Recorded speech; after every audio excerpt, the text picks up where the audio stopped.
আমি চেষ্টা চালায় দেখি পারবো কি পারবো না। আপনি অনুমতি দেন। আল্লাহ তাবারক ওয়া তাআলা অনুমতি দিয়ে বললেন, যা রে জিব্রাইল যা, অনুমতি দিলাম। জিব্রাইল কত বড়, একটু আগে শুনছেন নি কত দ্রুত চলে, একটু আগে বুঝছেন নি? এত বড় ফেরেশতা জান্নাতের এক পাশ থেকে দৌড় দিতে আরম্ভ করলেন। জান্নাতের এক পাশ থেকে দৌড়াইতে আরম্ভ করলেন। 1 ঘন্টা 2 ঘন্টা নয়, একদিন 2 দিন নয়, 1 মাস 2 মাস নয়, 1 বছর 2 বছর নয়।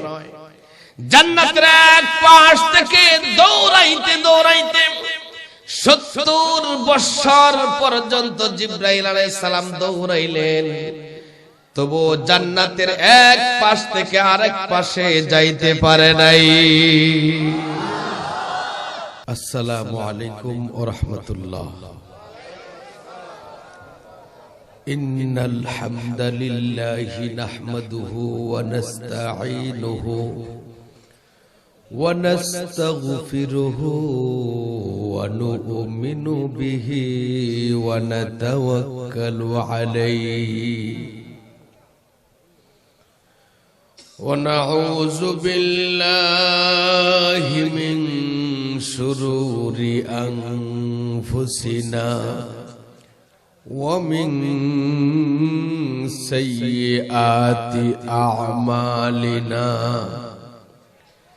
من يهده الله فلا مضل له ومن يضلله فلا هادي له ونشهد أن لا إله إلا الله وحده لا شريك له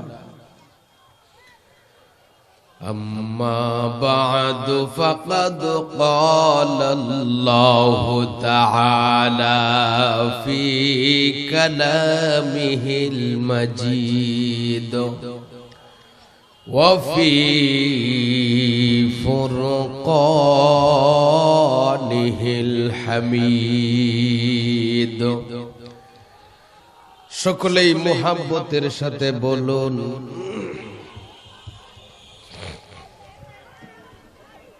নারে তাকবীর, আল্লাহু আকবার। প্রধান অতিথির আগমন, শুভেচ্ছা স্বাগতম। রানী দিয়ার পক্ষ থেকে আল্লাহর শুভেচ্ছা, নারদার পক্ষ থেকে আল্লাহর শুভেচ্ছা, হলওয়ালার পক্ষ থেকে আল্লাহর শুভেচ্ছা। নারে তাকবীর, আল্লাহু আকবার। প্রধান অতিথির আগমন, শুভেচ্ছা স্বাগতম। রানী দিয়ার শুভেচ্ছা, রানী দিয়ার পক্ষ থেকে আল্লাহর শুভেচ্ছা।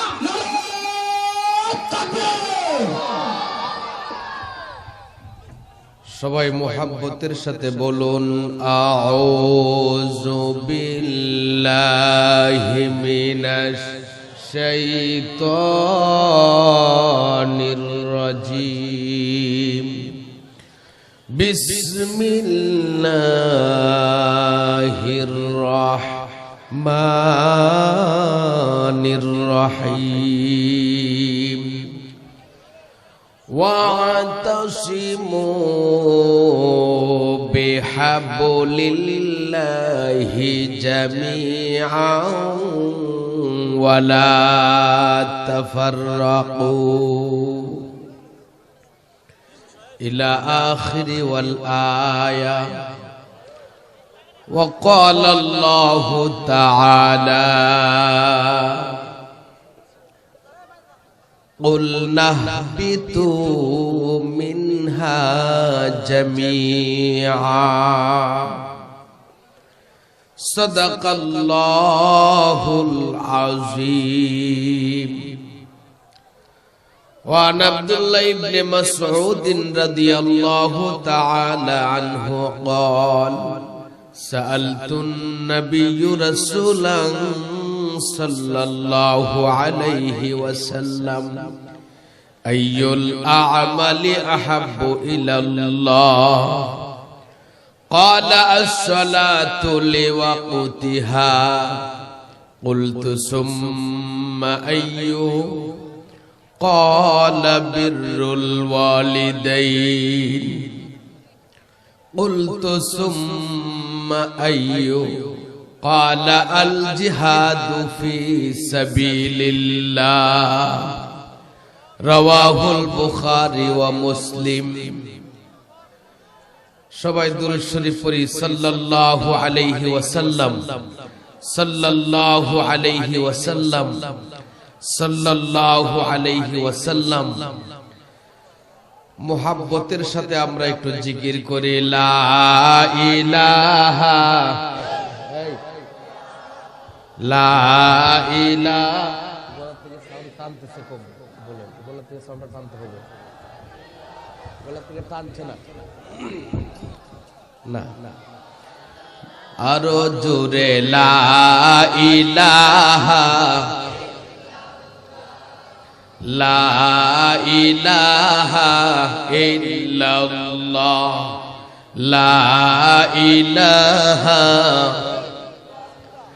যার মনে আছে আল্লাহর ভয় জিকির করে সব সময়। ঠিক কিনা জুড়ে বলেন, আমাদের মনে আল্লাহর ভয় আছে?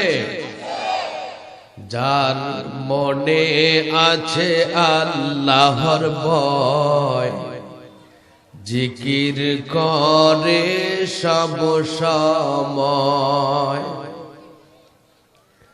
আহার নিদ্রা ভালো লাগে না, ভালো লাগে শুধু ইল্লাল্লাহ লা ইলাহা ইল্লাল্লাহ। জোরে লা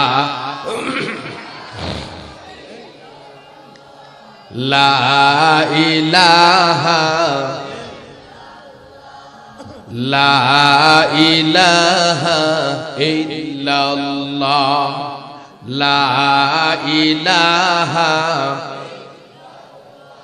বারে বারে ডাকি তোমায় তুমি আল্লাহ, তুমি বাঁচানেওয়ালা, তুমি তরানেওয়ালা, তুমি বাঁচানেওয়ালা, তুমি তরানেওয়ালা। কাউকে হাসাও কাউকে কাঁদাও, কাউকে হাসাও কাউকে কাঁদাও, সেই তুমি আল্লাহ লা ইলাহা লা ইলাহা লা ইলাহা ইল্লাল্লাহু মুহাম্মাদুর রাসূলুল্লাহ সাল্লাল্লাহু আলাইহি ওয়াসাল্লাম। রানীদিয়া নগরপাড়া ইসলামী যুব সমাজের উদ্যোগে 3 দিন ব্যাপী 16তম ইসলামী মহাসম্মেলনের আজ সমাপনী দিবসে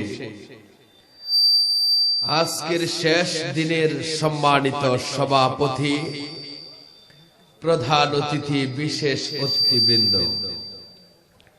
সামনে বসে আছেন দিনদার মুমিন মুসলমান তৌহিদি জনতা।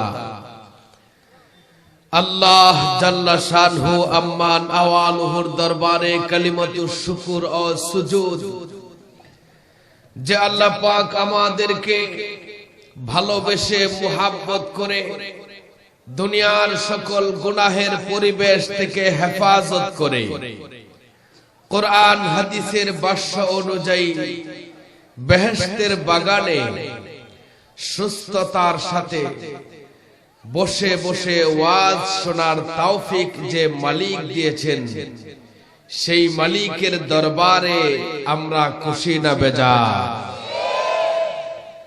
খুশির আওয়াজ সব সময় জুড়ে হয়।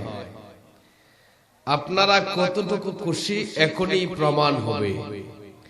খুশির সাথে বলুন আলহামদুলিল্লাহ। এটা কি সর্বোচ্চ আওয়াজ না আরো আছে? রানী দিয়ার ভাইরা দেখায় দেন কতটুকু আওয়াজ আপনাদের আছে। আবারও খুশির সাথে বলছি আলহামদুলিল্লাহ। সম্মানিত উপস্থিতি, আপনারা ঘোষণা শুনেছেন, আওয়াজ পেয়েছেন। আজকের মাহফিলের প্রধান অতিথি আব্দুল কালেক শরীয়তপুরী সাহেব হুজুর আমাদের সামনে এসে উপস্থিত হয়েছেন। এজন্য লম্বা কথা বলা যাবে না, অল্প সময়ের মধ্যে আমি শেষ করব। হুজুরের সুললিত কণ্ঠের বয়ান আজকে আপনারা প্রাণ ভরে শুনবেন ইনশাআল্লাহ।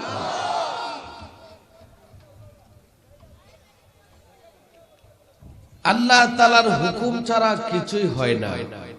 একটু জোরে বলেন ঠিক কিনা? একটা হালত বলতেছি আমি, সান্নিকের ব্যথা, এটা বুঝেন আপনারা কেউ? এই ব্যথায় আজ দুদিন থেকে আমি আক্রান্ত। গতকাল সিরাজগঞ্জে মাহফিলে তেমন কথা বলতে পারি নাই। আজ সকালে তো ডুব গিলতে পারতেছি না। এলাকার যুব সমাজের পক্ষে সোহাগ নামে একটা ছেলে আমার সাথে যোগাযোগ করেছে। তাকে বললাম, মনে হয় যে আসা সম্ভব হবে না। বলল যে হুজুর আসতেই হবে, অসুস্থ অবস্থা হলেও দোয়া নেবেন। আল্লাহ তাআলার হুকুমে সারাদিন কিছু খাইতেও পারি নাই, কিন্তু এখানে আইসা যথেষ্ট খানা খেয়েছি, ডুব গিলতে পেরেছি। আল্লাহ কবুল করেছেন, বলেন আলহামদুলিল্লাহ। আমাদের এই ছোট্ট বাংলাদেশে এত বেশি ওয়াজ মাহফিল হয়, বিশ্বের অন্য কোন দেশে এত ওয়াজ হয় না, ঠিক কিনা বলেন?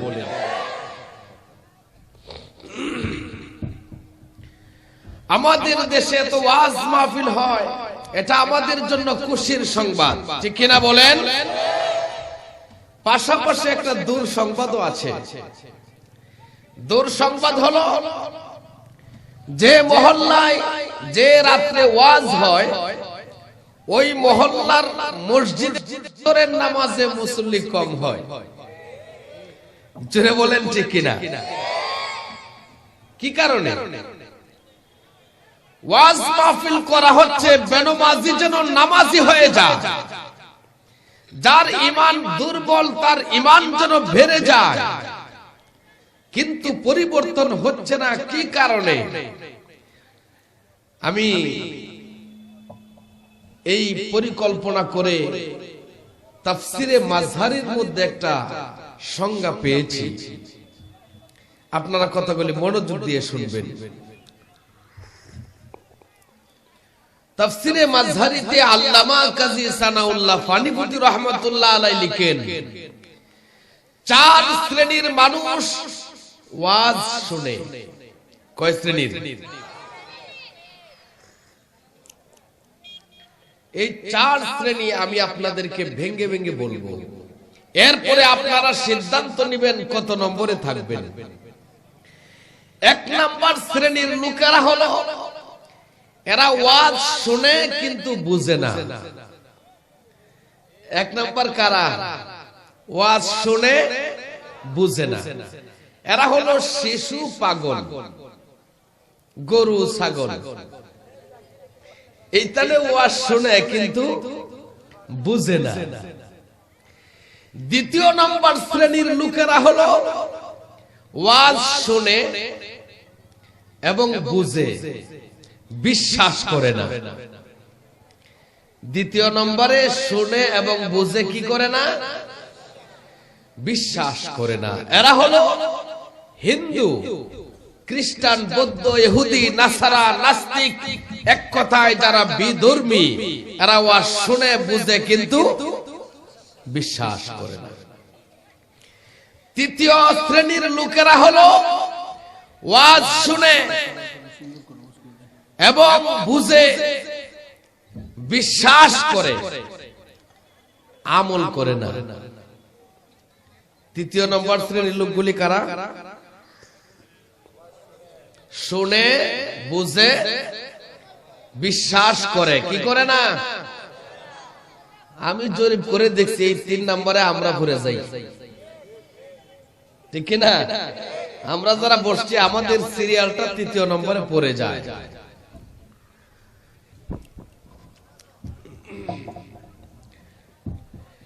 চার নম্বর শ্রেণীর লোকেরা হলো এরা ওয়াজ শুনে এবং বুঝে বিশ্বাস করে আমলও করে। এই চতুর্থ নম্বর শ্রেণীর লোকেরা হয়ে যায় বিনা হিসাবে জান্নাতি। জুরে কোন সুবহানাল্লাহ। এবার আপনারা বলেন কত নম্বরে থাকবেন? 4 নম্বরে থাকবো ইনশাআল্লাহ। আরেকটি বিষয় হলো ওয়াজ শুনে জীবনের পরিবর্তন আসে না। এর সবচেয়ে বড় কারণ হলো আমরা মনোযোগ দিয়ে বয়ান শুনি না, ঠিক কিনা? জোরে কোন। আমি তো আগেই বলেছি হুজুর আসবে, এজন্য আমার দিকে থাকবেন, অল্প সময় কথা বলবো। আপনারা অনেকে আমাকে চিনতেছেন, গত বছর প্রায় 3 ঘন্টা বয়ান করেছিলাম এখানে। এই জন্য আজ লম্বা সার্ভিস দেওয়া যাবে না, যেহেতু হুজুর আসবেন।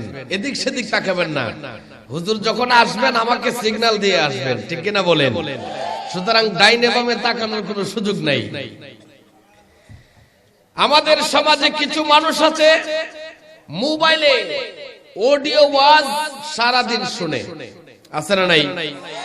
রিকশা চালাচ্ছে বয়ান শুনতেছে, খেতে কামারে কাজ করতেছে বয়ান শুনছে, কিন্তু নামাজ পড়তেছে না।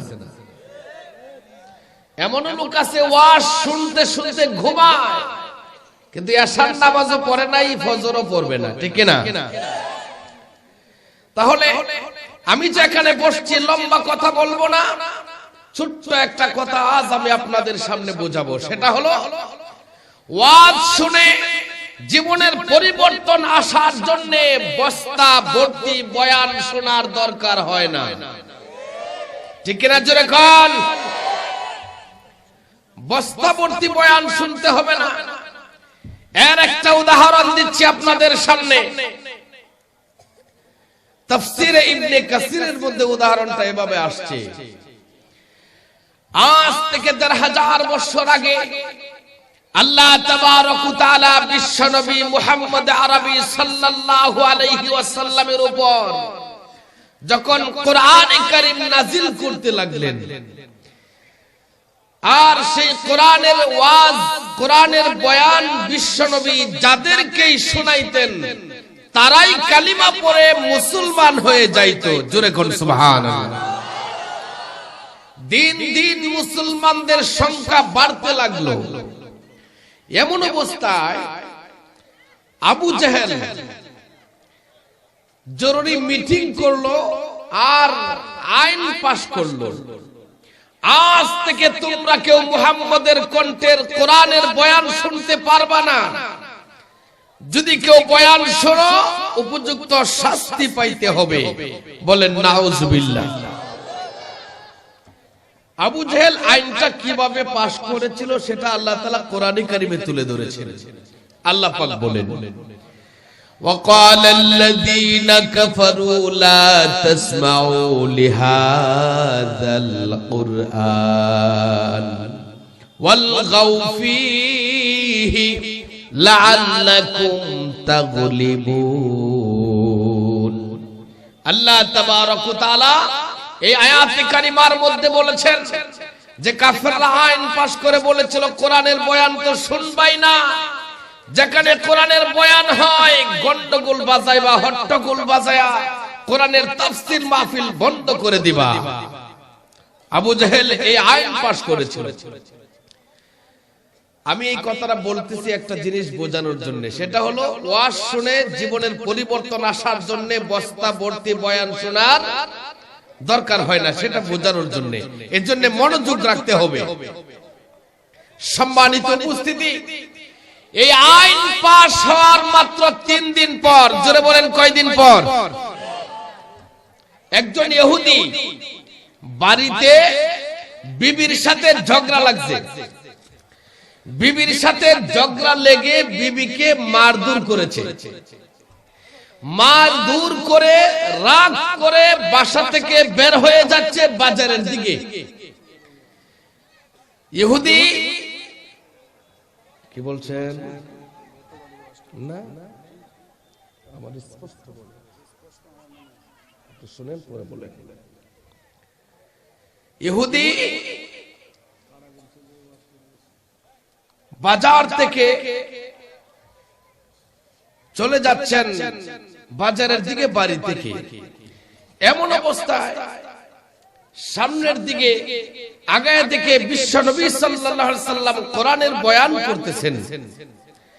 এমন সময় ইহুদি ভাবলো মাত্র 3 দিন আগে আইন পাশ করা হয়েছে, এখন যদি আমি মুহাম্মদের কণ্ঠে বয়ান শুনি তাহলে শাস্তি পাইতে হবে। শাস্তি না পাওয়ার জন্য নিজে নিজে সেফ হওয়ার জন্য কানে আঙ্গুল চেপে ধরলেন, কানে আঙ্গুল চেপে ধরে সামনের দিকে হাঁটতে লাগলেন। আচ্ছা বলেন, আল্লাহ তাআলা যদি কাউকে বয়ান শোনায় কানে আঙ্গুল না মহা আঙ্গুল দিলেও কাজ হবে না। কিছু দূরে যাইতে লাগলেন, মুহাম্মদ সাল্লাল্লাহু আলাইহি সাল্লামের সোজাসুজি যখন চলে আসছেন, এমন সময় আল্লাহ তাআলা তার পায়ে একটা কাঁটা ঢুকাইছে। কে ঢুকাইছে? কি ঢুকছে? যে বয়ান শুনতে না, আজ শুনতে হবে। কাঁটা খোলার জন্য কান থেকে অবশ্যই আঙ্গুল খোলার প্রয়োজন। দেখেন বয়ান তবু শুনবে না, এক পায়ে ল্যাংড়ায় ল্যাংড়ায় হেঁটে যাচ্ছে, তবু কি শুনবে না? কিছু দূরে গেলে মনে মনে ভাবলো, এখন মনে হয় মুহাম্মদের কণ্ঠের আওয়াজ আমার কান পর্যন্ত এসে পৌঁছবে না। এই সিদ্ধান্তে কান থেকে আঙ্গুল খুললেন, খুলে সে বুঝতে পারলো আওয়াজ এখনো শোনা যাচ্ছে। 15 সেকেন্ড সে একটা বয়ান শুনলো। সে যখন বুঝলো আওয়াজ শোনা যায়, তাড়াতাড়ি কাটা খুলে আবার কানে আঙ্গুল ঢুকাইছে। মাঝখানে 15 সেকেন্ড সময় ব্যয় হয়েছে। কত সেকেন্ড? 15 সেকেন্ড একটা বয়ান তার কানে ঢুকছে। সেই বয়ানটা হলো বিশ্বনবী সাল্লাল্লাহু আলাইহি সাল্লাম সাহাবায়ে কেরামদেরকে বয়ান শোনাচ্ছেন।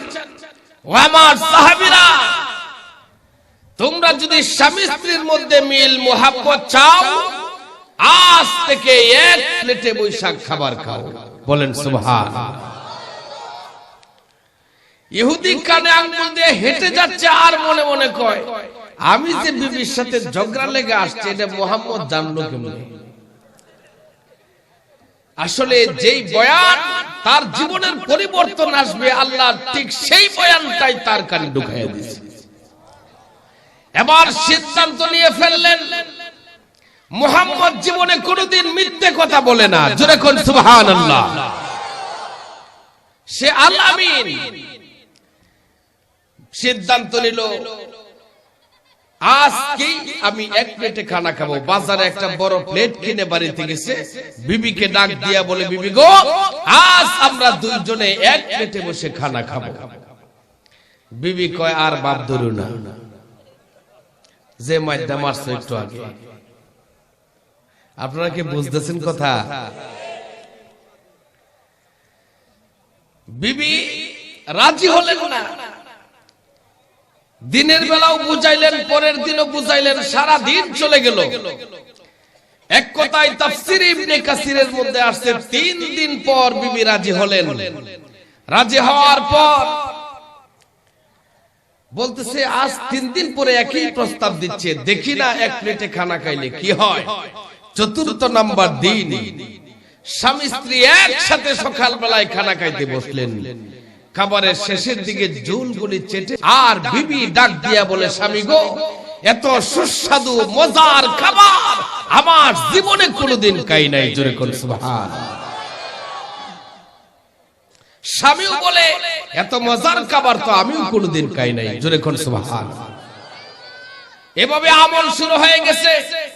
1 সপ্তাহ পর্যন্ত আমল চলছে। এক সপ্তাহ পর দেখা যায় পরিবেশটা অন্যরকম হয়ে গেছে। স্বামী লোকমা বানায়া বিবির মুখে দিচ্ছে, বিবি লোকমা বানায়া স্বামীর মুখে দেয়। মোহাব্বত বাড়ছে না কমছে?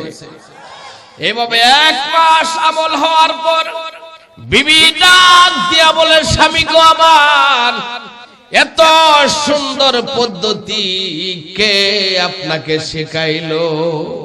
এই পদ্ধতি যদি আরো 7 বছর আগে জানতে পারতা তাহলে এত মার খাওয়া লাগতো না।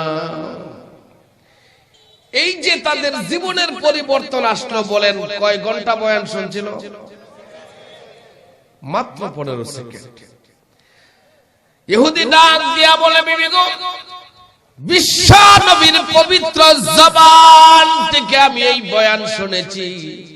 এবার বিবি বলে যে মুহাম্মদের একটা মাত্র কথার উপর আমল করার কারণে জীবনের এত পরিবর্তন। আসো না আমরা দুইজনে যায়া কালিমা পড়ে মুসলমান হয়ে যাই। জোরে কোন সুবহানাল্লাহ। তাহলে বোঝা গেল বয়ান অল্প সময় শুনলেই যথেষ্ট যদি আমরা আমল করি, ঠিক কিনা বলেন? যে বয়ান, যে আয়াতে কারিমা আপনাদের সামনে তেলাওয়াত করেছি, এই আয়াতের সংক্ষেপে বয়ান করতে হলে আপনাদের কয়েকটা জিনিস জরুরি মনে রাখতে হবে। এক নাম্বার হলো, আমাদের সকলের আসল বাড়ি কোথায় এটা আমাদের জানতে হবে। বলেন তো আসল বাড়ি কোথায়? দুইটা গ্রুপ, কেউ বলছে কবর, কেউ বলছে জান্নাত। আমাদের সকলের আসল বাড়ি হলো জান্নাতে। জোরে কোন সুবহানাল্লাহ। আসল বাড়ি কোথায়? জান্নাত। কেউ যদি আসল বাড়ির পরিচয়, আসল বাড়ির ঠিকানা সঠিকভাবে বলতে না পারে, আমরা তাদেরকে বুদ্ধিমান বলতে পারি না, ঠিক কিনা বলেন? যেহেতু আপনারা বলেছেন আমাদের আসল বাড়ি জান্নাতে, এই জান্নাতের বিষয়ে আমাদের কয়েকটা তথ্য জানা থাকা দরকার। প্রশ্নগুলি মনে রাখবেন, আমি জবাব দিব, তাহলে আপনাদের বুঝতে কষ্ট হবে, সহজ হবে। এক নাম্বার প্রশ্ন হলো, জান্নাত কোন দিকে আছে? ডানে না বামে, সামনে না পিছনে? আমাদের জানার দরকার আছে না নাই? দ্বিতীয় নাম্বার প্রশ্ন হলো, জান্নাত কত দূরে? তৃতীয় নাম্বার প্রশ্ন হলো, জান্নাত কত বড়? এই তিনটা বিষয় যদি আমরা জানি তাহলে বুঝবো জান্নাতে যাওয়ার একটা আগ্রহ জাগবে। আগে আপনাদের জবানবন্দি নেই, জান্নাতে যাইতে কার কার মন চায় দুটো হাত তুলে দেখায় দাও। আল্লাহ আমাদেরকে জান্নাতি হিসাবে কবুল করুক, বলেন আমিন। এক নাম্বার প্রশ্ন, জান্নাত কোন দিকে আছে? আল্লাহ তাবারক ওয়া তাআলা সেই প্রশ্নের জবাব আল্লাহ নিজেই দিয়ে দিচ্ছেন। আল্লাহ তাআলা বলেন, কুল নাহবিতু মিনহা জামিআ। আল্লাহ তাবারক ওয়া তাআলা এই আয়াতে কারিমার মধ্যে বোঝাইলেন, আদম এবং হাওয়া জান্নাতের ভিতরেই বসবাস করতেছিল। এই কথা আমরা সবাই জানি, সবাই শুনেছি, জোরে বলেন ঠিক কিনা? কিন্তু এই কথা কেউ জানি না আদম এবং হাওয়া জান্নাতের ভিতরে কয় দিন ছিল, কয় মাস ছিল, কয় বছর ছিল, অনেকেই জানি না, ঠিক কিনা? তাফসীরে মাযহারির মধ্যে আসছে, আদম এবং হাওয়া জান্নাতের ভিতরে 130 বছর বসবাস করেছিল। বলেন সুবহানাল্লাহ।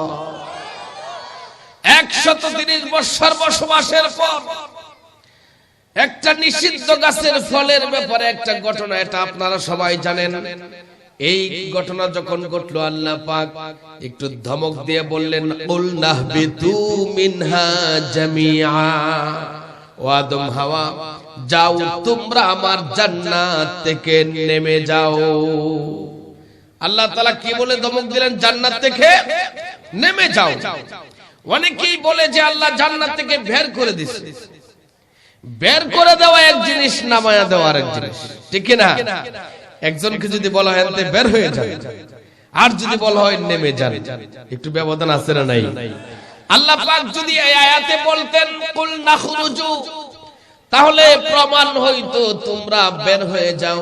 আল্লাহ নাখরুজু বলেন নাই, আল্লাহ পাক বলেছেন কুল নাহবিতু, তোমরা জান্নাত থেকে নেমে যাও। মানুষ নামে কোন দিক থেকে? উপর দিক থেকে নিচে নামে। এই আয়াতে কারিমার মধ্যে আমরা এক নাম্বার প্রশ্নের জবাব খুঁজে পাই। আল্লাহ পাক বললেন দুনিয়ার মানুষেরা রে, জান্নাত হলো উপরে আর আদম এবং হাওয়াকে নিচের দিকে আমি নামায়া দিলাম। এক নাম্বার প্রশ্নের জবাব আমরা পেয়েছি। জান্নাত কোন দিকে? জোরে বলেন কোন দিকে? উপরের দিকে হলো জান্নাত। দ্বিতীয় নাম্বার প্রশ্ন ছিল জান্নাত কত দূরে? জান্নাত কত দূরে? এই বিষয়টা যদি আপনি আমার বুঝতে হয়, তাহলে কয়েকটা জিনিস আমাদের আগে ধারণা নিতে হবে। আমরা যে পৃথিবীর জমিনে বসবাস করি, পৃথিবীটা কত বড়? এই পৃথিবীটা হলো 20 কোটি বর্গ কিলোমিটার। জোরে কোন সুবহানাল্লাহ।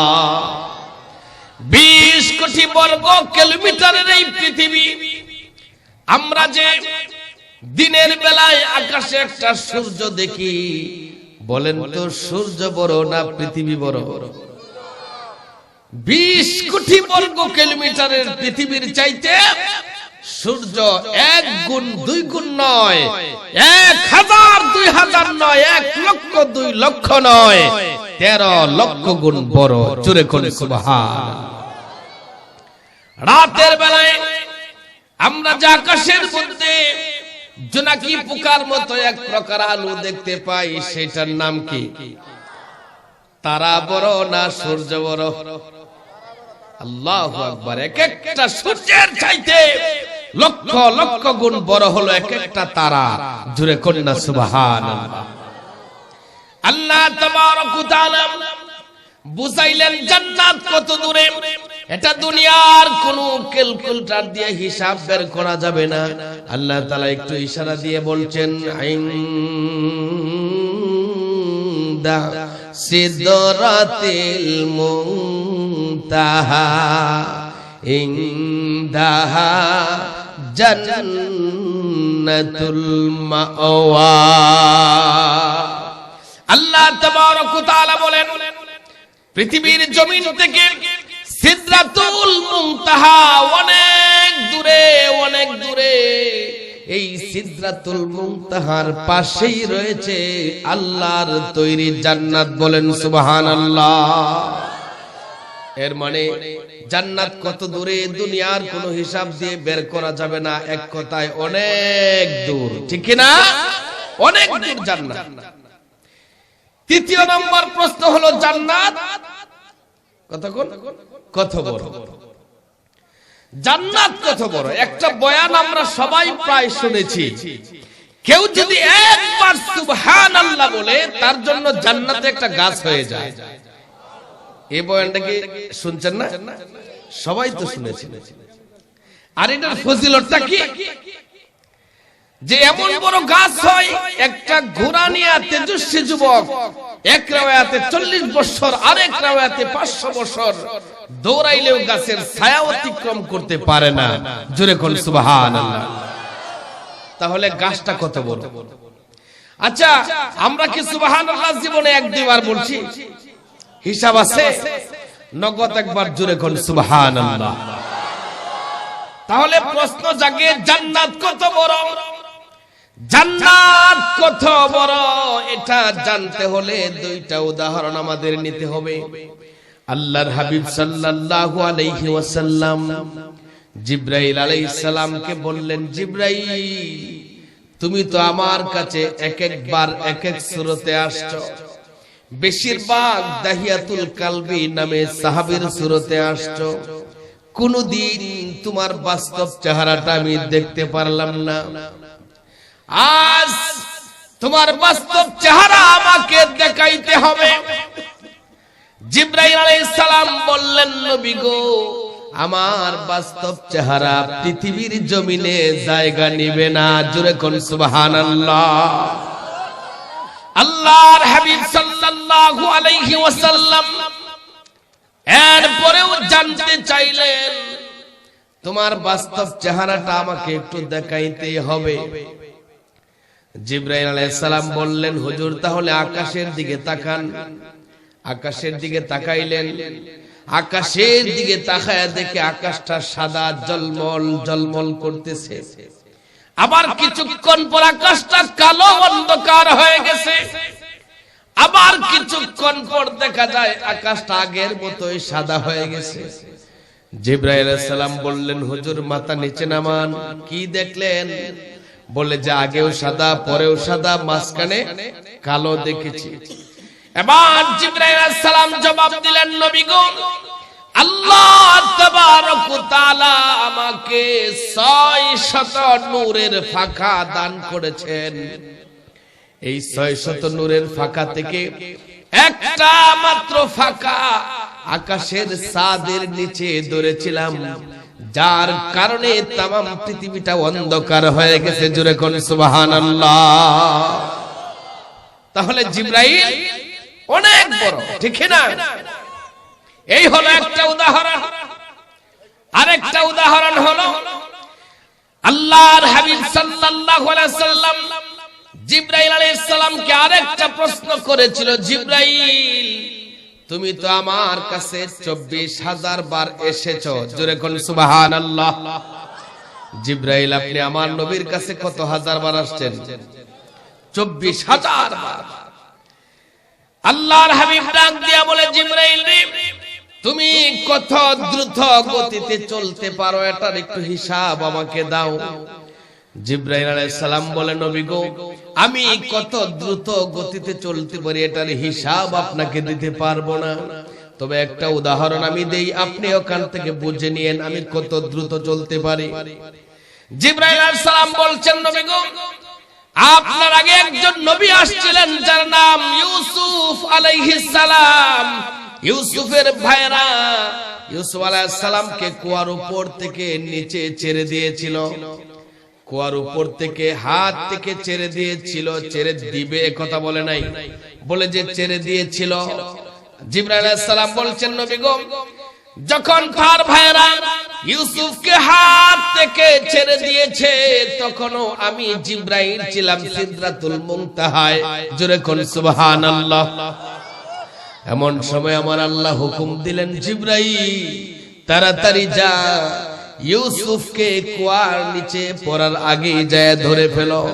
জিবরাইল আলাইহিস সালাম বললেন, নবী গো, আল্লাহ পাক যখন হুকুম করলেন একসাথে 6,000 নূরের ফাঁকা দিয়া একটা জাকুনি দিয়ে আসিয়া কুয়ার নিচে পড়ার আগে ইউসুফকে ধরে ফেলেছিলাম। জোরে কোন সুবহানাল্লাহ।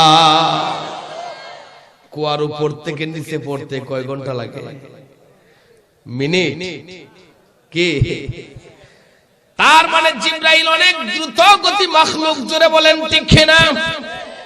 এত বড় ফেরেশতা এত দ্রুত গতিতে চলে, এমন ফেরেশতা জিবরাইল আলাইহিস সালাম আল্লাহ তাবারক আমি চেষ্টা চালায় দেখি পারবো কি পারবো না। আপনি অনুমতি দেন। আল্লাহ তাবারক ওয়া তাআলা অনুমতি দিয়ে বললেন, যা রে জিবরাইল যা, অনুমতি দিলাম।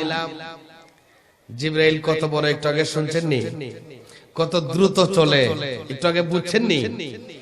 এত বড় ফেরেশতা জান্নাতের এক পাশ থেকে দৌড় দিতে আরম্ভ করলেন। জান্নাতের এক পাশ থেকে দৌড়াইতে আরম্ভ করলেন। 1 ঘন্টা 2 ঘন্টা নয়, একদিন 2 দিন নয়, 1 মাস 2 মাস নয়, 1 বছর 2 বছর নয়, জান্নাতের এক পাশ থেকে দৌড়াইতে দৌড়াইতে 70 বছর পর্যন্ত জিবরাইল আলাইহিস সালাম দৌড়াইলেন, তবু জান্নাতের এক পাশ থেকে আরেক পাশে যাইতে পারে নাই। যারা জান্নাতে যাইতে মন চায় এর মনটা আনন্দে ফেটে যাচ্ছে, ঠিক কিনা বলেন? আর খুশিতে জুড়ে কই সুবহানাল্লাহ, জুড়ে কোন না সুবহানাল্লাহ। 70 বছর দৌড়ায়া জান্নাতের এক পাশ থেকে আরেক পাশে যাইতে পারে নাই। এবার জিবরাইল আলাইহিস সালাম আল্লাহ তাবারক ওয়া তাআলাকে বললেন, আল্লাহ সামনে আর কতটুকু বাকি আছে? আর একটা সুবহানাল্লাহ সামনে অপেক্ষা করতেছে, বলতে হবে জোরে, আল্লাহ গো সামনে আর কতটুকু বাকি? আল্লাহ তাআলা বলেন, জিবরাইল তুমি যে 70 বছর পর্যন্ত দৌড়াইলা, এর ভিতরে দুই একটা খুঁটি পেয়েছো কিনা, ফিলার পেয়েছো কিনা? এই মাঠের কটা ফিলার আছে না? কয়টা হবে? 8-10টা হয়ে যাবে। হ্যাঁ মাশাআল্লাহ, অনেকগুলি ফিলার, 30টা ফিলার। আল্লাহ পাক বললেন, ও জিবরাইল তুমি জানতে চাইলা সামনে আর কতটুকু বাকি আছে, এবার তুমি বলো 70 বছর দৌড়ায়া কয়টা খুঁটি ওভারটেক করেছো? জিবরাইল আলাইহিস সালাম বলে, আল্লাহ গো মাত্র 2টা খুঁটি ওভারটেক করেছি। আল্লাহ তাআলা বলেন, জিবরাইল রে সামনে আরো 68টা ফিলার বাকি আছে। নারে তাকবীর! আশ্চর্য কথা, তাহলে জান্নাত কত বড়! সম্মানিত হাজিরিন, এই জান্নাতে আমরা অবশ্যই যাইতে হবে। কিভাবে যাব সেটাই হলো আজ আমার মূল আলোচ্য বিষয়। আমরা একটু আগে হাত তুলে বলেছি আমরা জান্নাতে যাইতে চাই। আল্লাহ পাক বললেন, বান্দারে তোমরা জান্নাত থেকে অনেক অনেক নিচে পড়ে গেছো, তোমাকে ওঠানোর জন্য আমি আল্লাহ সুন্দর একটা ব্যবস্থাও রেখে দিয়েছি। জোরে কোন সুবহানাল্লাহ। আমরা কিভাবে জান্নাতে যাব ভালো করে মনোযোগ দেন, একদম মনোযোগ দিয়ে আমার কথাটা বুঝতে হবে, না হলে আপনাদের বুঝতে কষ্ট হবে। জান্নাতে কিভাবে আমরা যাব? জান্নাত তো অনেক উপরে। তাফসীর ইবনে কাসির একটা উদাহরণ দিয়েছে, কোন মানুষ যদি কুয়ার নিচে পড়ে যায় তাহলে 4টা কাজ করতে হয় কুয়ার নিচের লোকটাকে উঠাইতে হলে। কয়টা কাজ? 1 নাম্বার কাজ হলো একটা কিছু ছাড়তে হবে, রশি, শিকল, বাঁশ, কোনটা কিছু একটা না একটা ছাড়তে হবে, এটা হলো 1 নাম্বার। 2 নাম্বার, ছাড়ার আগে যাচাই বাছাই করে ছাড়তে হবে শক্ত না দুর্বল। 3 নাম্বার কাজ হলো নিচে যে লোকটা পড়ছে তার ধরতে হবে। সে যদি কয় রশি না মহারশি ছাড়ুক, আমি ধরবো না, তাহলে উঠতে পারবো।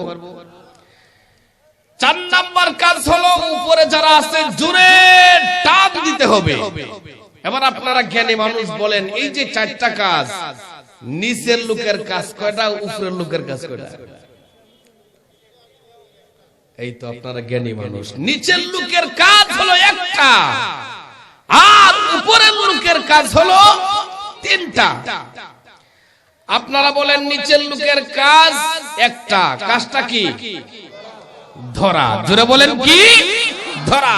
এই ধরাটাই হলো আজ মূল আলোচ্য বিষয় আমার। সম্মানিত হাজিরিন, কোন মানুষ যদি 3 আঙ্গুলে কোন জিনিস চাপায়া ধরে সেই ধরাটা শক্ত হয় না, 4 আঙ্গুলে ধরলেও সেই ধরাটাও শক্ত হয় না, একমাত্র 5 আঙ্গুলে চাপায়া ধরলে সেই ধরাটাই মজবুত হয়। জোরে বলেন ঠিক কিনা? আল্লাহ তাবারক ওয়া তাআলা বলেন, বান্দারে তোমরা জান্নাত থেকে অনেক অনেক নিচে পড়ে গেছো, ও বান্দা তোমাকে উঠানোর জন্য আমি আল্লাহ পাক রশি ছেড়ে দিয়েছি। আল্লাহ পাকের রশিটার ব্যাপারে আল্লাহ তাআলা বলেছেন, ওয়াতাসিমু বিহাবলিল্লাহি জামিআন ওয়ালা তাফাররাকু। আল্লাহ তাবারক ওয়া তাআলা বলেন, বান্দারে তোমাদের জন্য একটা সুন্দর শক্ত মজবুত একটা রশি ছেড়ে দিয়েছি। রশিটার নাম হলো পবিত্র কোরআন। রশিটার নাম কি? কোরআন শরীফ। জুড়ে কোন সুবহানাল্লাহ। আল্লাহ তাআলা রশি ছেড়ে দিয়েছেন। আপনারা রশি পাইছেন? কার কার করে কোরআন নাই? হাত তুলি। দু একজনে বলে হাত উঠাইছে। কোরআন তো সবার করে আছে, ঠিক কিনা বলেন? তার মানে প্রমাণ হলো রশি আপনারা পাইছেন, ঠিক কিনা জোরে কোন? আল্লাহ পাক বলেন রশি ছেড়ে দিয়েছি, আর আমরা বলছি রশি আল্লাহ পাইলাম। আল্লাহ তাআলা বলে রশিটা কিন্তু অনেক শক্ত, অনেক মজবুত। আল্লাহর কোরআন যে কত শক্ত মজবুত, এই বয়ান যদি সারা রাত করে শেষ হবে না। উদাহরণে দেওয়ার দরকার নাই, আপনারা এক কথায় বুঝে নেন আল্লাহর কোরআন অনেক শক্ত। জোরে বলেন ঠিক কিনা? 3 নাম্বার কাজ হলো আমাদের, 3 নাম্বার কাজটা কি ছিল? ধরা। জোরে বলেন কি? আল্লাহ তাবারক ওয়া তাআলা বলেন বান্দারে যদি 5 আঙ্গুলে শক্তভাবে ধরতে পারো আর কোনো টেনশন করতে হবে না, এক টান দিয়ে তোমাকে জান্নাতে উঠায় নিব। জোরে কোন সুবহানাল্লাহ। মুফাসসিরিনে কেরাম উদাহরণ দিয়ে বুঝাইলেন 5 আঙ্গুল মানে 5 প্রকার আমল। 5 আঙ্গুল মানে হলো 5 প্রকারের আমল তোমার আমার সুন্দর করতে হবে।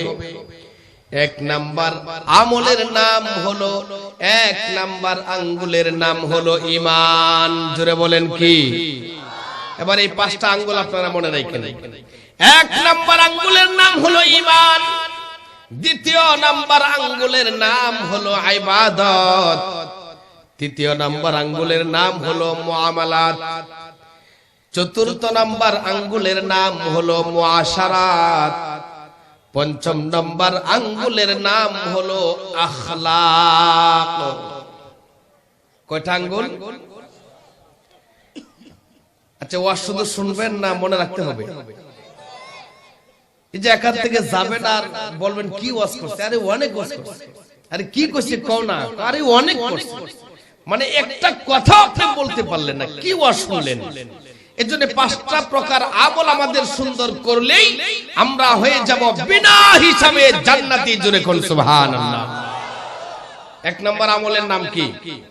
জোরে বলেন, সবাই বলেন ঈমান। জোরে কোন কি? 2 নম্বর আঙ্গুলের নাম ইবাদত। পিছনে বাইরে কোনা সবাই বলেন কি? 3 নম্বর আঙ্গুলের নাম মুআমালাত কি? 4 নাম্বার আঙ্গুলের নাম হলো মুআশারাত, 5 নাম্বার আঙ্গুলের নাম হলো আখলাক। এই 5টা বিষয়ে যদি 10 মিনিট করেও বলি তাহলে 50 মিনিট চলে যায়, এত সময় পাওয়া যাবে না। একান্ত সংক্ষেপ করে বলি, 5 প্রকার আমলের 1 নাম্বার আমলটার নাম হলো আকীদা, মানে বিশ্বাস, মানে হলো ঈমান। যার ঈমান সুন্দর, সুন্দর ঈমানওয়ালা ব্যক্তি কোনদিন কোন মাজারে যায় সেজদা দিতে পারে না। জোরে বলেন ঠিক কিনা? যার ঈমান মজবুত, ঈমান যার সুন্দর, ওই লোকটা কোনদিন কোন মাজারওয়ালার কাছে সন্তান চাইতে পারে না। জোরে বলেন ঠিক কিনা? সন্তান দেওয়ার মালিক কে? সম্মানিত হাজিরিন, এই যে কোরআনে কারীম আপনারা পাইছেন, একটু আগে বলছেন সবার ঘরে ঘরে আছে। এই পৃথিবীর শুরু থেকে কিয়ামত পর্যন্ত যত রকমের সমস্যা আসবে এই কোরআনে সমস্যার সমাধান দেওয়া আছে, ঠিক কিনা বলেন? যদি বিশ্বাস না করেন ঈমান থাকবে না। যারা বলেন ঠিক কিনা? আচ্ছা, যাদের সন্তান হয় না এটা একটা রোগ, এরকম রোগী আছে না? কত জায়গায় যায়, মাজারে যায়, ফকিরের কাছে যায়, হ্যাঁ কবিরাজের কাছে যায়, যেখানেই সংবাদ পায় সেখানেই যায়। আমি বলবো দৌড়াদৌড়ি করার লাভ কি? আপনার ঘরেই তো আল্লাহ সমাধান পাঠায় রাখছেন, ঠিক কিনা? জোরে কোন? উদাহরণ না দিলে বুঝবেন না। যাদের সন্তান হচ্ছে না এদের ব্যাপারে আমি কোরআন দিয়ে একটা চিকিৎসা বলে যাব। মনে রাখবেন এই কোরআন জিন্দা, ঠিক কিনা? এটা কথা বলতে পারে, এটা লড়াচড়া করতে পারে, এটা জিন্দা কোরআন। জোরে বলেন ঠিক কিনা? এমন একটা কথা এখন শোনাবো যেটা আপনারা অনেকে হয়তো কোনোদিন শুনেন নাই, এমন হবে। যাদের সন্তান হয় না এরকম স্বামী স্ত্রীর নাম একটা সাদা কাগজে লিখবেন। লেখা গুরুত্বপূর্ণ কিছু আল্লাহ তাআলার সিফতি নাম এইগুলি লিখতে হবে। কোরআনে কারীমের কিছু গুরুত্বপূর্ণ আয়াত আছে, এগুলি পড়ে ফু দিতে হবে। স্বামী স্ত্রী যে চাউলের ভাত খায়, এরকম কটা চাউল কাগজের ভিতরে রাইখা, এই কাগজটা এক গ্লাস পানির নিচে ভিজায় রাইখা 2 রাকাত নামাজ পড়ে এসে ফু দিলে কাগজটা বিদ্যুতের ফ্যানের মতো ঘুরতে থাকবে। সুবহানাল্লাহ জোরে। আশ্চর্য মনে হচ্ছে যে জীবনে তেমন কথা শুনি নাই। কাগজটা যখন বিদ্যুতের ফ্যানের মতো ঘুরবে, বুঝতে হবে স্বামী স্ত্রী এরা বিয়ার আগে অনেক বড় বড় অন্যায় করে ফেলছে। এটা ধরা খাইব। আর যদি না ঘুরে, তাহলে পানির নিচ থেকে আগুন ধরে কাগজটা পুড়ে যাবে। আল্লাহু আকবার জোরে খান। আমার আল্লাহর এই ক্ষমতা আছে না নাই? আজ আমাদের ঈমান দুর্বল হয়ে গেছে। মুসলমানদের ঈমান দুর্বল হওয়ার কারণে নাস্তিক বেঈমানরা আমাদের কলিজার টুকরা নবীকে নিয়ে ব্যঙ্গচিত্র করে, জোরে বলেন ঠিক কিনা? আমাদের নবী শেষ নবী, এতে কোনো সন্দেহ আছে? যারা আমাদের নবীকে শেষ নবী মানে না, এমন একটা দল আমাদের দেশে ঘুরতেছে, আমাদের সাথেই চলতেছে। এদের নামটা কি? কাদিয়ানীরা কাফের। এতে কোনো সন্দেহ আছে? কাদিয়ানীরা কাফের, জোরে বলেন কাদিয়ানীরা কি? আমার নবীকে যারা শেষ নবী মানে না, এরা হলো নবীর দুশমন, জোরে বলেন ঠিক কিনা? নবীর দুশমনদেরকে এই বাংলাদেশ থেকে তাড়ানোর জন্য একটা ডাক আসতে পারে। আল্লাহ মাহমুদ সুবি সেই ডাকের একটা সিদ্ধান্ত নিচ্ছেন। 1 তারিখে নারায়ণগঞ্জ বিশাল সমাবেশ থেকে ঘোষণা হয়েছে 3 মাস সময় দেওয়া হয়েছে রাষ্ট্রীয়ভাবে কাদিয়ানীদেরকে অমুসলিম ঘোষণা করতে হবে। যদি এই ঘোষণা রাষ্ট্রীয়ভাবে করা না হয়, 3 মাস পরে ডাক আসবে নবীর ভালোবাসায়, নবীর মুহাব্বতে কে কে আছো আল্লাহর রাস্তায় জীবন দেওয়ার জন্য? দুটো হাত তুলো।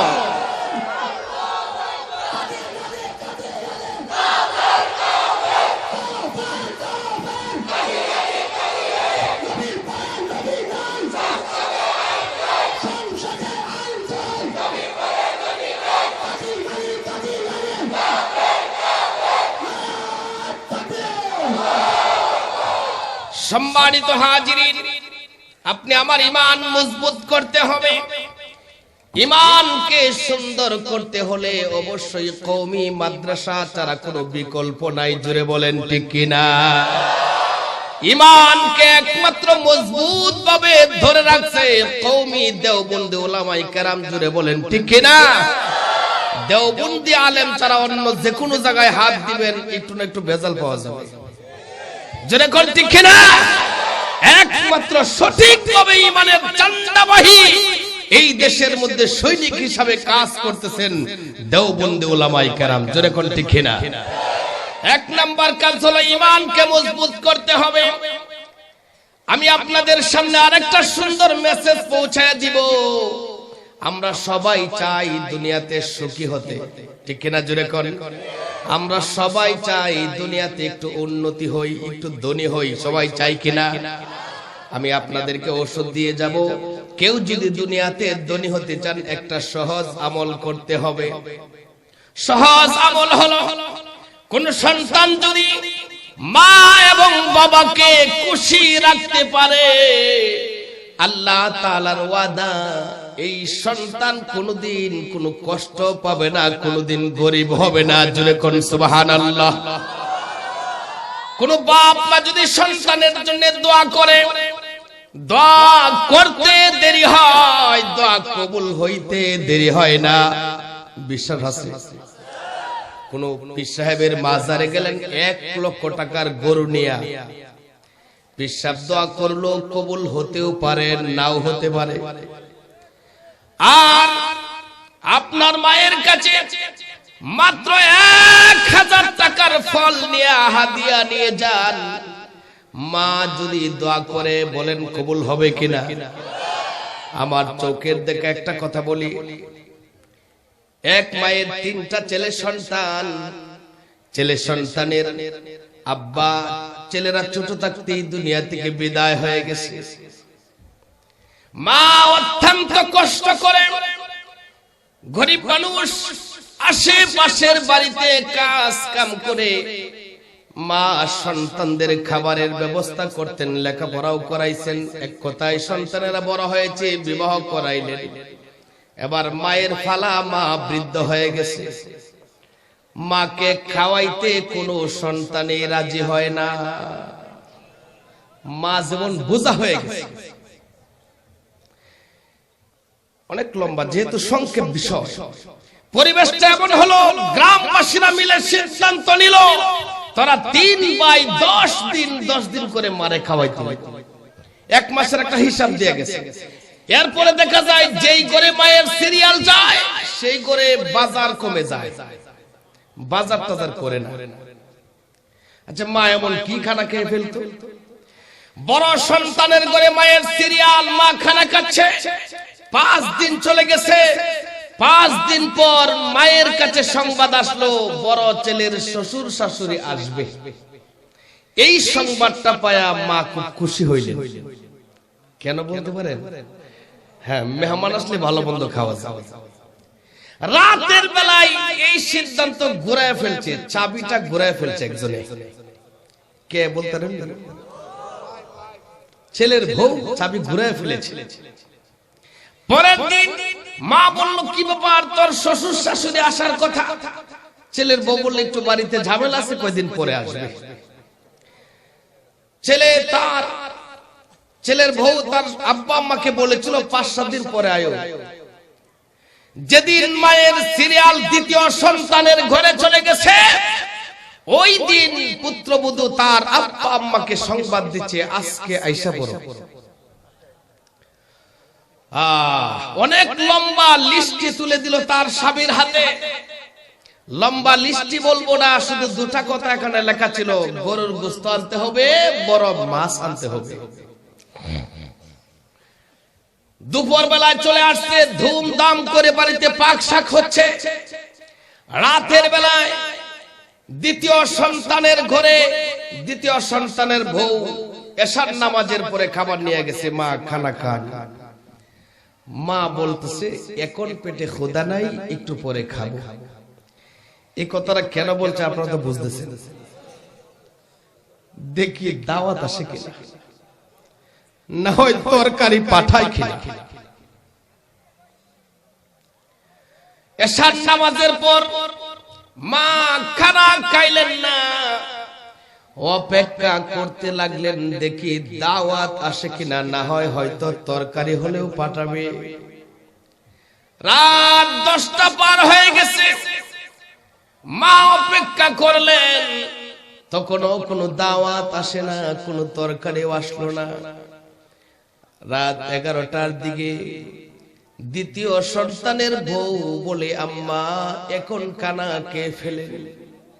মা খানা সামনে নিয়ে বসলেন, ছোট্ট বাচ্চার মতো মা খাতে লাগলেন।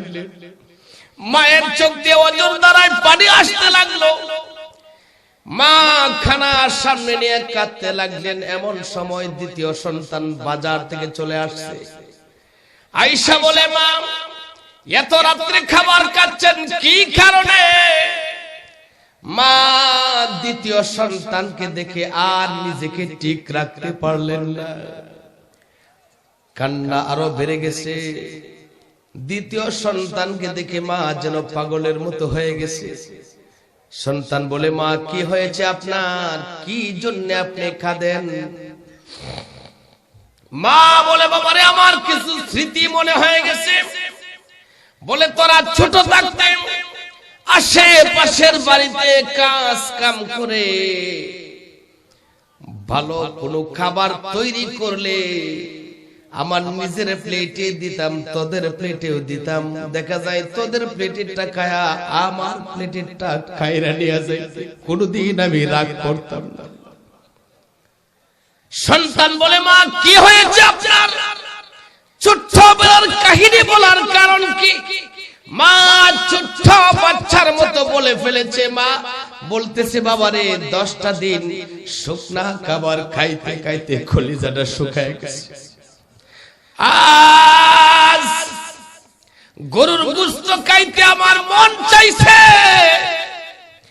আমার মন চেয়েছে আজ গরুর গোশত খাইতে, কারণ বড় সন্তানের ঘরে গরুর গোশত পাক হয়েছে। আমি অপেক্ষায় ছিলাম আমার সন্তান আমাকে দাওয়াত দিয়ে নিয়ে যাবে, না হয় তরকারি হলেও পাঠাবে। বাবারে, এই কথা যখন মা সন্তানকে বলে দিলেন, একটা কথা মনে রাখবেন, বাবার সন্তান সবার চরিত্র কিন্তু একরকম হয় না, সবাই কিন্তু একরকম মেজাজের হয় না।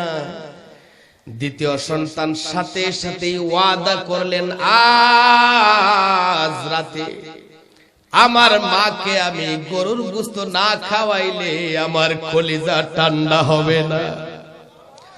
ঘর থেকে বের হয়ে গেছে, রাত 11:30টার দিকে খোঁজ খবর নিয়ে দেখে কোনো বাজারে গরুর গোশত নাই, পাওয়া যাচ্ছে না। অনেক চেষ্টা করলেন, ব্যর্থ হয়ে বাড়িতে চলে আসছে। রাত 12টা 12:30টার দিকে ব্যর্থ হয়ে বাড়িতে আইসা তার গোয়াল করে একটা মাত্র গরুই ছিল।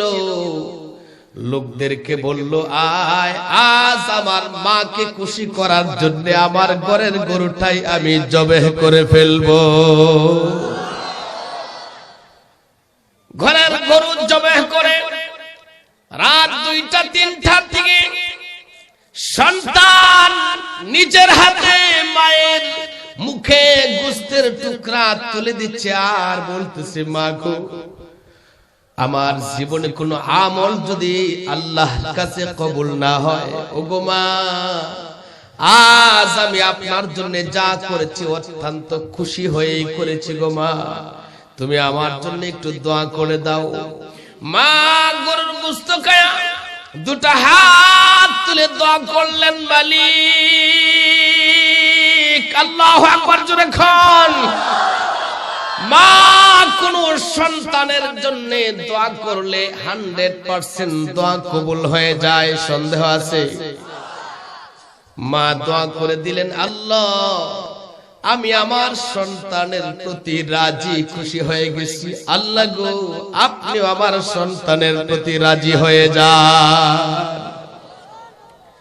মাত্র 3 বছরের ব্যবধানে মা নিজের চোখে দেখলো 3 বছরের ব্যবধানে বড় সন্তান একেবারেই গরিব হয়ে গেছে, মানুষের দ্বারে দ্বারে সে ভিক্ষা করতে আরম্ভ করেছে। আর দ্বিতীয় সন্তান কয়েক বছরের ব্যবধানে লক্ষ লক্ষ টাকার মালিক হয়ে গেছে। এই জন্য বলবো, আপনি আমার ঈমান যদি মজবুত হয়, আল্লাহর হাবিব সাল্লাল্লাহু আলাইহি সাল্লামের কাছে আব্দুল্লাহ ইবনে মাসউদ রাদিয়াল্লাহু তাআলা আনহু প্রশ্ন করেছিলেন, সালতুন নবী রাসূলুল্লাহ সাল্লাল্লাহু আলাইহি ওয়াসাল্লাম আইয়ুল আমালি আহাব্বু ইলাল্লাহ। ওগো নবীজি, ঈমানের পরে সবচেয়ে বড় নেক আমল কোনটা? আল্লাহর হাবিব সাল্লাল্লাহু আলাইহি সাল্লাম জবাব দিলেন, ক্বালা আস-সালাতু লিওয়াক্তিহা। সময় মতো নামাজ পড়া হলো সবচেয়ে বড় নেক আমল। জোরে কোন সুবহানাল্লাহ। আব্দুল্লাহ ইবনে মাসউদ রাদিয়াল্লাহু তাআলা আনহু আবার প্রশ্ন করলেন, কুলতু সুম্মা আইয়ু ইয়া রাসূলুল্লাহ। নবী গো, এরপরে আল্লাহর কাছে সবচেয়ে প্রিয় নেক আমল কোনটি? আল্লাহর হাবিব সাল্লাল্লাহু আলাইহি সাল্লাম বললেন, ক্বালা বিররুল ওয়ালিদাইন। দ্বিতীয় নাম্বার আল্লাহর কাছে সবচেয়ে বেশি প্রিয় নেক আমল হলো মা বাবার সাথে সম্মানজনক ব্যবহার করা। মা বাবার সাথে উত্তম আচরণ করা, এটা হলো সবচেয়ে বড় সুন্দর নেক আমল। মা বাবা যাদের হারায় গেছে, এদের মতো অভাবী পৃথিবীর জমিনে আর কেউ হতে পারে না। যে ঘরে আজ খাবার খেয়েছে শুনেছি, এই ঘরের ছেলের বাবা কিছুদিন আগে মারা গেছে। এই মাহফিল কমিটির যুবকদের সোহাগের আব্বাও নাকি কয়েকদিন আগেও মারা গেছে। ও মিয়া কিসের জন্য বাহাদুরি করেন? এই দুনিয়া ছেড়ে আমাদের অন্ধকার কবরে যাইতেই হবে, জোরে বলেন ঠিক কিনা? কয়েকদিন আগে বিশাল ইসলামী মহাসম্মেলনে 4 জন কোরআনের হাফেজের মাথায় পাগড়ি পরায় দিচ্ছি। এমন সময় তাকায় দেখি 3টা কোরআনের হাফেজ খুশি আনন্দ, একটা কোরআনের হাফেজ মাথার নিচের দিকে দিয়ে নীরবে নীরবে কাঁদতেছে। আমি জিজ্ঞেস করলাম, বাবা আজ বিশাল ইসলামী মহাসম্মেলন, পাগড়ি অনুষ্ঠানের দিন, খুশি আনন্দের দিন, সবাই হাসে, তুমি কেন কাঁদো? কোরআনের হাফেজ জবাব দেয়, হুজুর সবাই পাগড়ি পরে আব্বা আম্মাকে দেখাবে, আমি কাকে দেখাবো? আমার তো মাও নাই বাবাও নাই।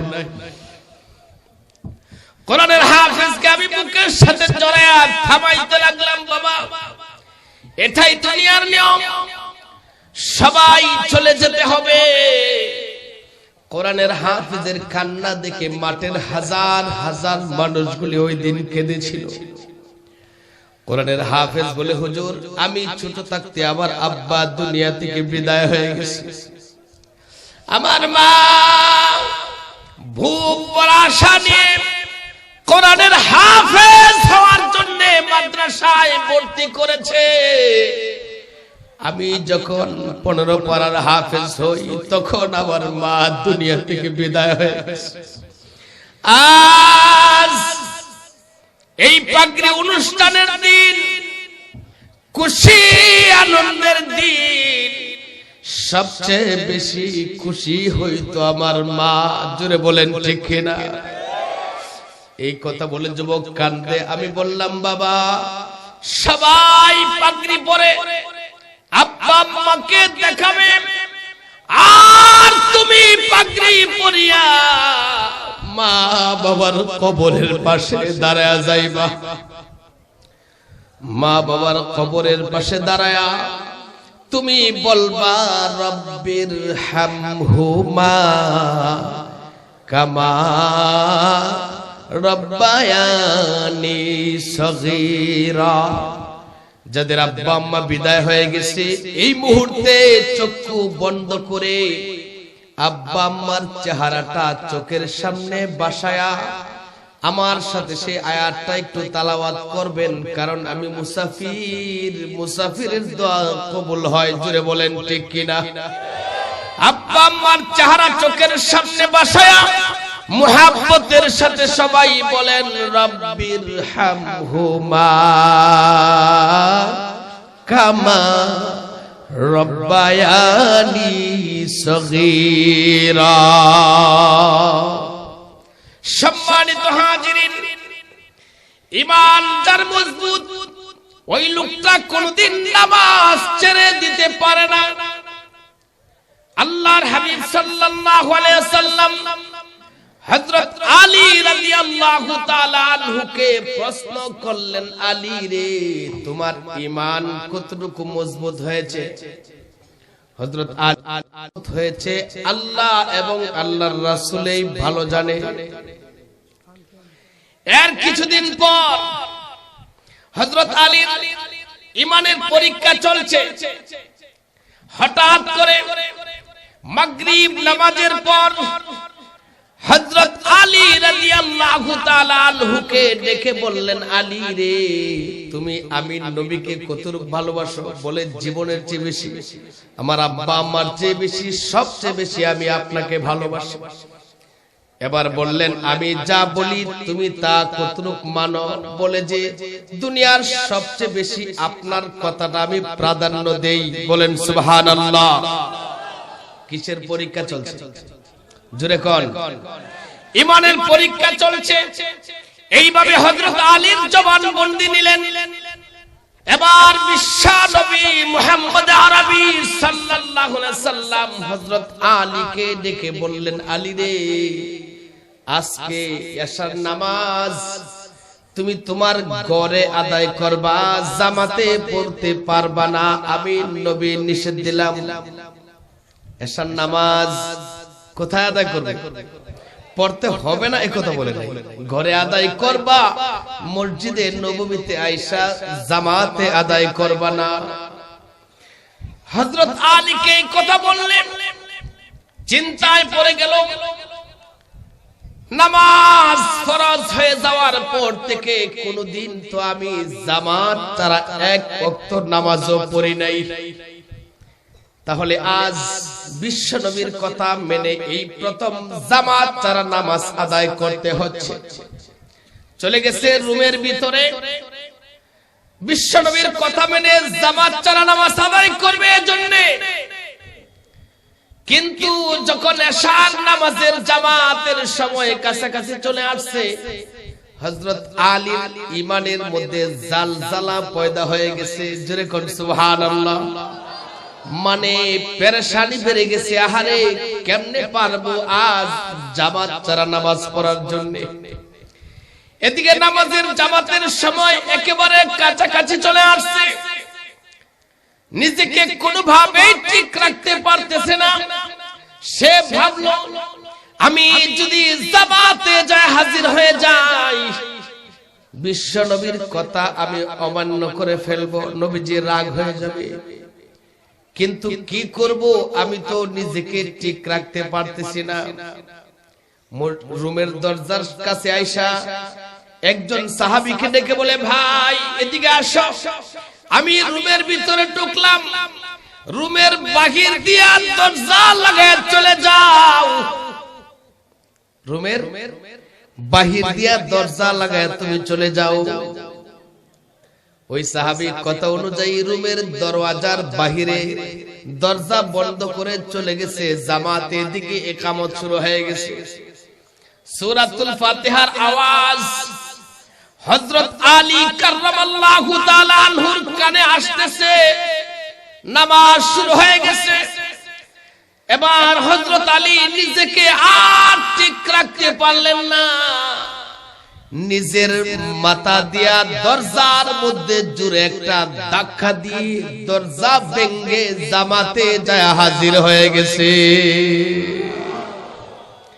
দরজা ভেঙে জামাতে যায় হাজির হয়ে গেলে, নামাজ শেষ হওয়ার পর বিশ্বনবী তো জানতেছেন যে আজ আমার ঈমানের পরীক্ষা চলছে, দেখি হযরত আলীর ঈমান কতটুকু মজবুত হয়েছে। নামাজের